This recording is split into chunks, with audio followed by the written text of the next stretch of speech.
So, we left off on Tuesday going over the Futurist Manifesto and talking about some of the basic themes that we saw in the Futurist Manifesto. Who remembers what those themes were? What sorts of things did we find when we read the Futurist Manifesto? What sorts of things did we find out about the Futurists and their agenda? They love industry, right? Industrialism. They love industry. They love machinery, right? What else do we know about them? They're misogynists. They're creepy misogynists, right? In fact, they're fascists, right? They are friends with Mussolini in the fascist party, right? What else do we find out about? What else do they like? What else do they like other than machinery? Death, danger, right? Is a huge part of it. Machinery, danger. From that intro, what is he doing after they leave the house? Racing about, right?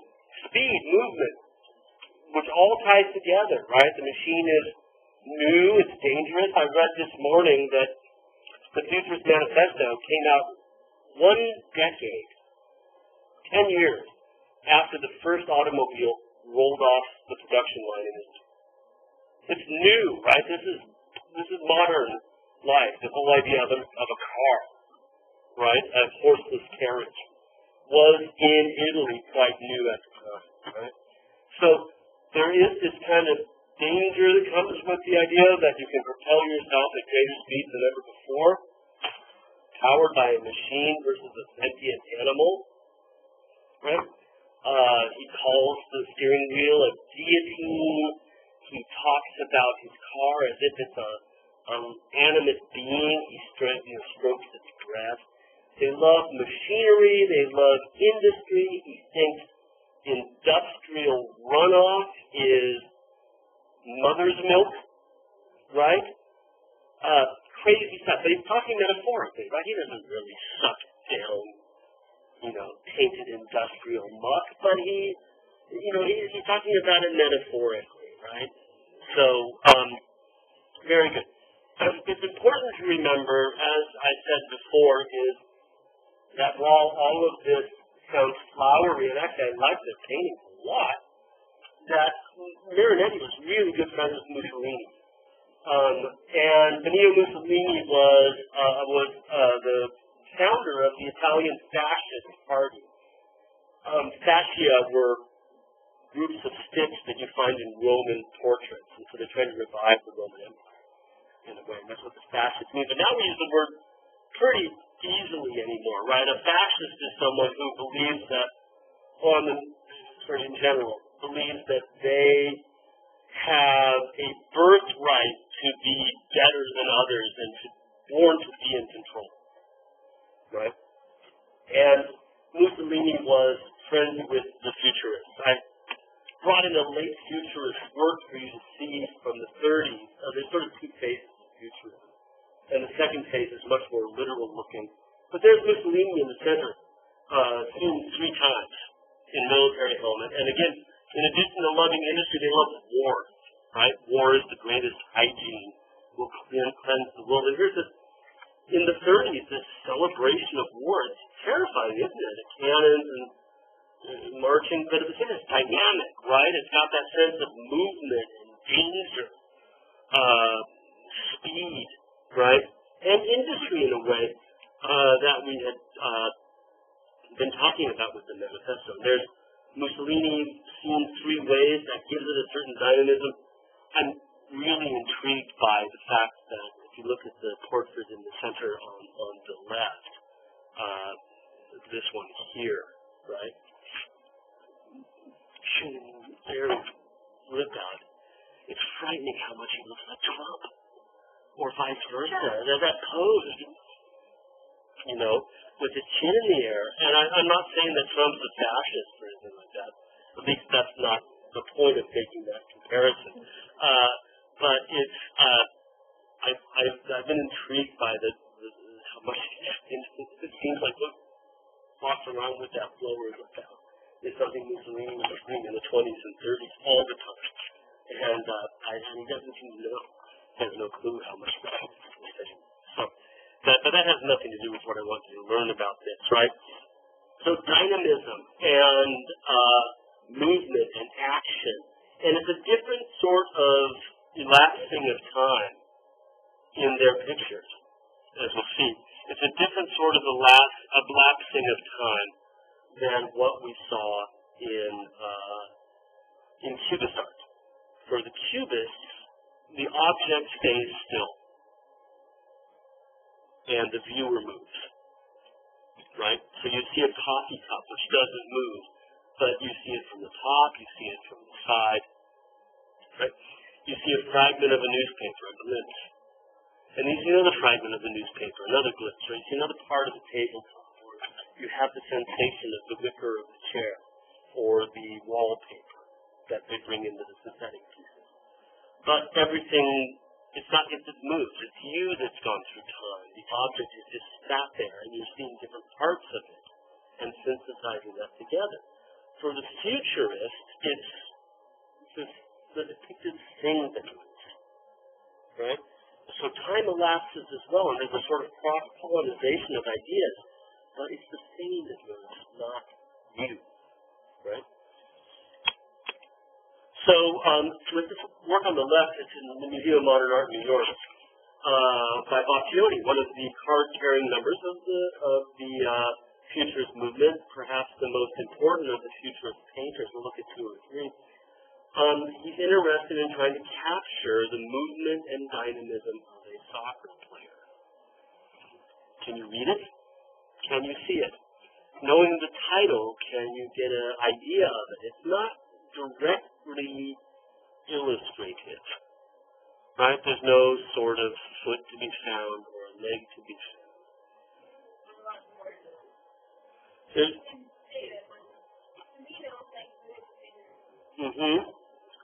But isn't there this amazing amount of movement that sweeps over the top, right?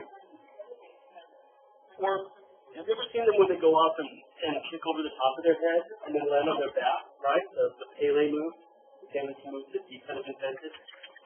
There's a sense of it swirling and moving in front of you, right? And capturing that movement through space that has become this sort of quasi-Cubist composition, right? You see where Cubism is coming into play here really strongly, right?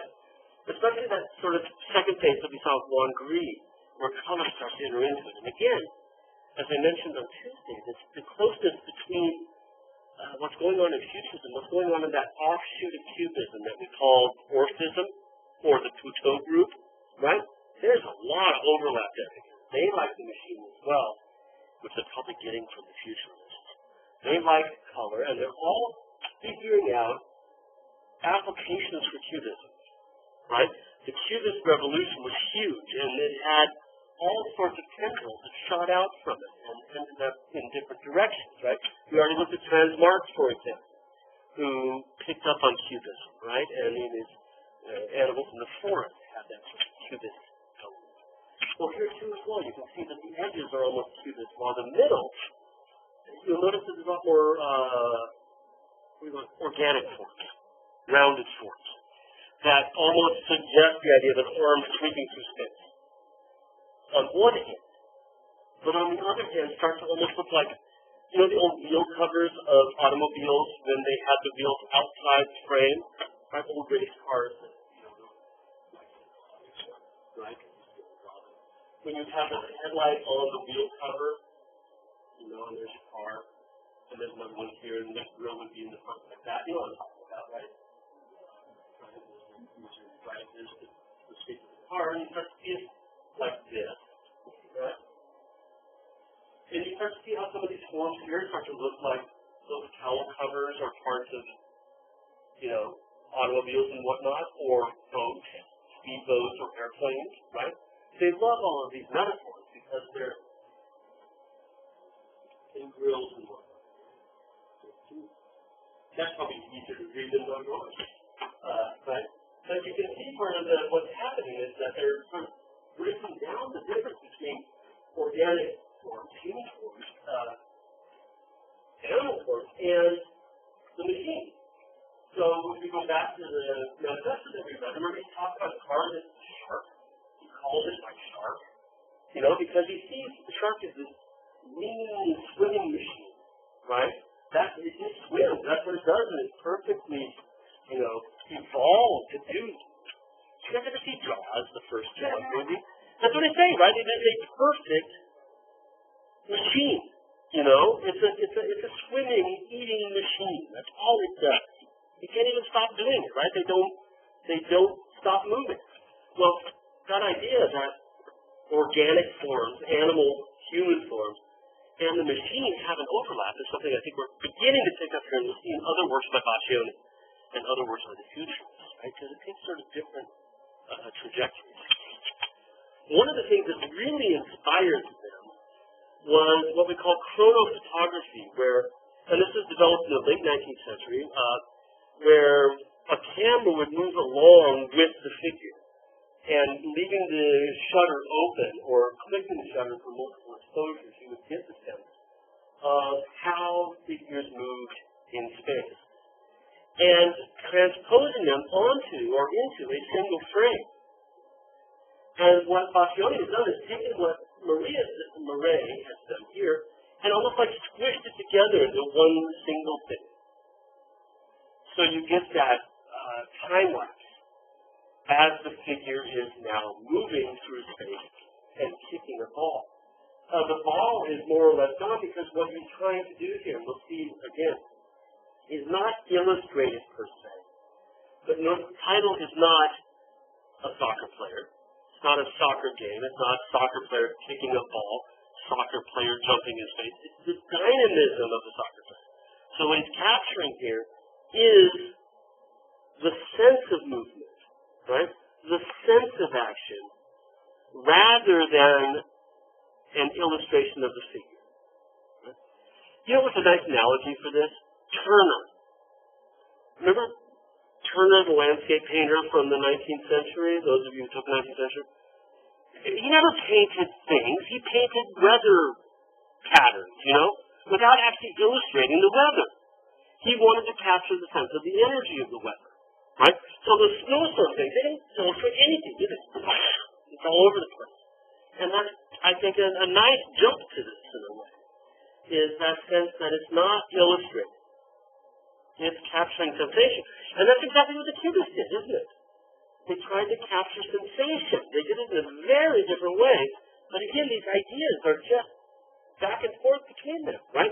Different movements, different groups, different countries, but there's some cross-pollinization happening. And if we keep that in mind, when we look at the orphans, we saw football players, right? A rugby game, right? And notice how different these are, in a way. Same subject matters, some of the same color schemes, Cubist impact on both of them, right? But here, on the left, much less recognizable and focusing again on the subject matter isn't the football player, the subject matter is the energy of the football player. Right?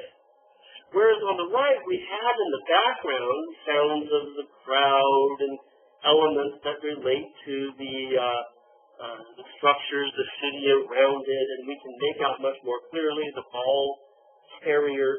And there's a back and forth here, because I think that with Albert Weiss's work, this one in particular, we're picking up on some futurist ideas, right? And that's polluting, if you will. I don't like the word pollution, it's bad. It's infiltrating the Cubist dialogue. In the same way that the Cubist works are having an impact on the futurists as well, right?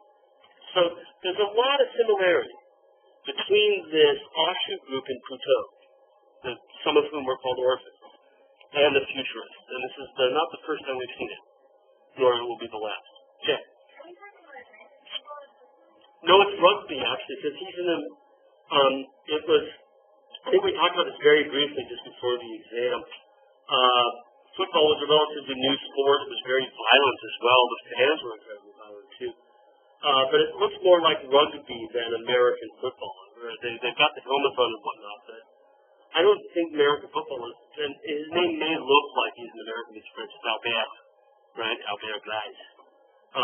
But I've read about this as being a rugby game rather than an American football game. Well, because Europeans call soccer football, don't they? That's a good question, and I can't answer you. It's a very good question. I wish I had a quick answer to it as to why they call it football Spanish. It does, but do rugby players wear helmets or not? So maybe it is an American football match. Maybe I just don't know what the heck I'm talking about.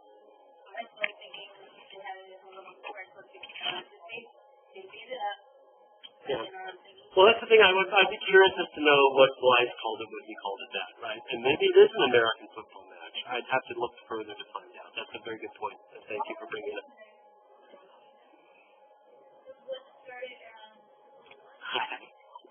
I have absolutely no idea on the history of football, I'm afraid, right? But the idea of sport, right, is a great place to sort of bring out this idea of motion and violence. Remember what the futurists are interested in. They're interested in machinery, action, danger, violence. This has got most of that, maybe not the machinery yet, but it's got the other stuff, right? And so sport became, I think in many ways, a potent metaphor for the futurists too. And the reason for this is that with sport you have clear winners and losers. And isn't fascism all about winners and losers, right? The winners dominate the losers, right? Only they don't win by competing, they win by birthright, right? By racial selection, if you will.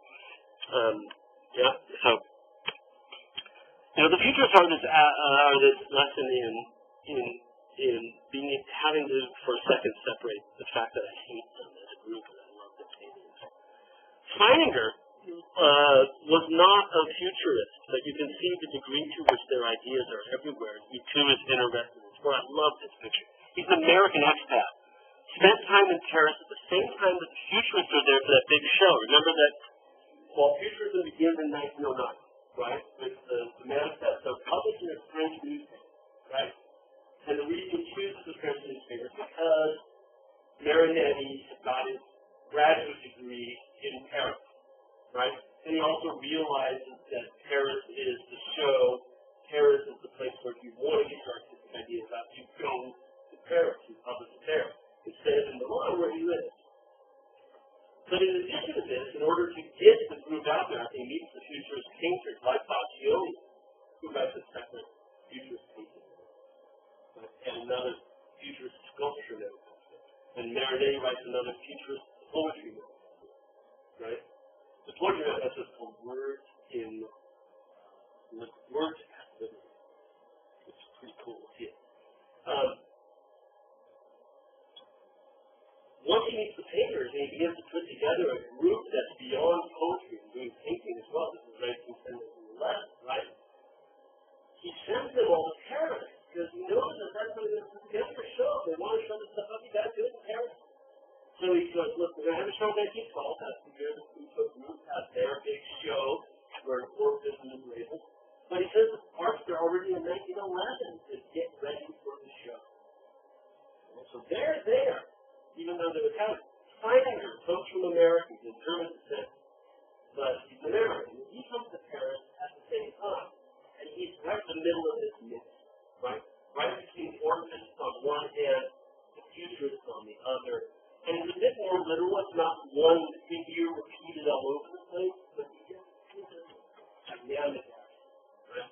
In fact, when I saw this from across the room when I first moved to Houston, hey, for a futurist work, I walked the screen, what the heck? Right? That's not who I know from him. So as you can see that he picked up on those cubist fragmenting of the figure that becomes this sort of, and the guy in green is good because of the way that he's deploying cubism, right? Doesn't he start sort of like a robot or something? A machine, right? How did robot exist again? The word robot is not going to 20. But this idea that man could be a machine is already out there. And so for finding it, I think he's picking up on this marriage between the bicycle and man. I didn't watch the Tour de France on TV. That slide is just the extension of it. The way they went inside the slide is just going up the hill. And I used to ride a lot of bicycles when I was a lot younger, and you could feel that. Like you've got really good with your bike. You run the same bike, you feel like it's just an extension. person, right? And I think he's totally getting that. Whereas, where does the man end and the machine begin, right? Is a futurist theme that's not interesting. We don't have nothing to do with the group, right? He's not ever part of the futurist show.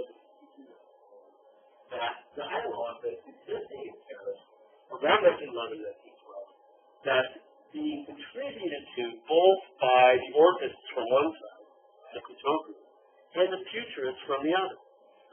So, when we looked at the orchists, we looked at Francis Picabia. Remember, he had that one of the procession in Seville with the orange figures in the distant background of the National Gallery, right? Also, there's futurism in a way, because a bunch of figures moving across the canvas, right? Or across the canvas. So it's got some of that, but again, he's not a futurist either. It's these ideas that are going back and forth between these different movements, right? These different isms. So, while with your assignments, you're separating out these different isms, right? You're separating out futurism from purism, from cubism two times, right? The ideas are often interchanged and interrelated, right? Seininger actually plays a major role because after going to Paris in 1909 or so, he goes and stayed there for about 4 years. He ends up going to Germany, part of the Blue Rider group. So, where does Franz Marc pick up cubism? It's via Lionel Seininger, right? He's the one that takes it there. So, again, this idea that, or this matrix where all these things are interchanging, right? How cubism gets from Paris to Franz Marc has to do with some of these fringes of futurism, if you will, right? And movement. And even Marc has that, right? Can you see futurist elements here? Swooping birds, wind through the trees. You know, the ideas aren't isolated to any one group. Let's end with one other one. Such a wild word. Giacomo Balla. Look at the title of this. Mercury passing before the sun as seen through a telescope. This is something he did, apparently. Stupid? Hello? Look at the sun through a telescope? Ow! Retinal burn. And he even said very directly that I had a quote from it. That the white was the tracery, the burn from looking at the sun. So when the sun, as he looked at it, the white bits were the things you see, you know, after you look at a really bright light, and the tracers that you get, that was the white. And the green was the after image, the sort of thing you see when you close your eyes, right, after having looked at a bright light. That's where the green and the white came from. But he actually saw this, I guess it's an eclipse of sorts, isn't it? Because when one of the planets passes in front of the sun, you get that the Mercury's not big enough to do that. So, how is this futurist? Well, it's movement, right? Movement of the planets. It's force and power and dynamism, right? What's more powerful than gravity and celestial movement? It's danger, you know? Looking at the sun through a telescope. Crazy people, right? And then capturing that as a sensation, like a dynamism, right? He's not illustrating it per se. You don't see Mercury going in front of the sun. You don't see this little dot moving in front of a white orb. You see orbs and almost like sound coming out. And you see these burn traces of having looked at that. But you don't see what the title of the work is, just like you don't see the soccer player. Right? You see the dynamism, you see the energy, you see the power. And again, this makes a great comparison with this Orpheus group, because Delaunay gave us these simultaneous contrasts of the sun and the moon, where we don't see them. It's much more abstract in a way, you know, than this sort of recounting of an experience, and much more spiritual, too. For Balla, there's nothing sort of quasi-religious about this. Remember the Orphists were named because Orpheus tamed the animals with his music. He transcended human experience. Orpheus also went to the underworld, had supernatural travels to rescue his beloved in Greek mythology, right? So part of the Orpheus label was that these works had a symbolic and spiritual value. Allah, nah. It's about that bird on his eyeball from looking through a telescope. You know? It's not about the mystical power of the universe in some sort of other way. So similarities and differences here, right? Between these two. I sure wish I'd gotten to that before the midterm. I'd have had a great compare and contrast for you all. You know what I mean? For this or one of the ones that we've seen. Well, we'll finish up the futurists on Tuesday and look at some other rather cool things. Bala also did sculpture. And we have a couple of local collections. And then we'll look at some word poetry as well. And jump forward from there. I'm going to truncate a lot of the things that I had meant to talk about simply because we're running so far behind. And I know some of you got to run because you've got other places to go, as do I. So I will see you on Tuesday. Remember your progress reports on Tuesday, and I'll take your isms paper as late as like noonish tomorrow, right? I get back from the National Gallery of my intro class about 12:30, so if I don't have it by then, I'll start to be upset. Okay. And I saw yours before, Patricia, from way back. But if you want to update it, that's great. Okay? So, I said Patricia, I meant.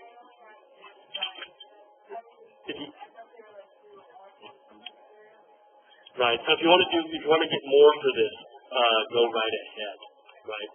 If you want to add more to it, I'm going to make you send me already.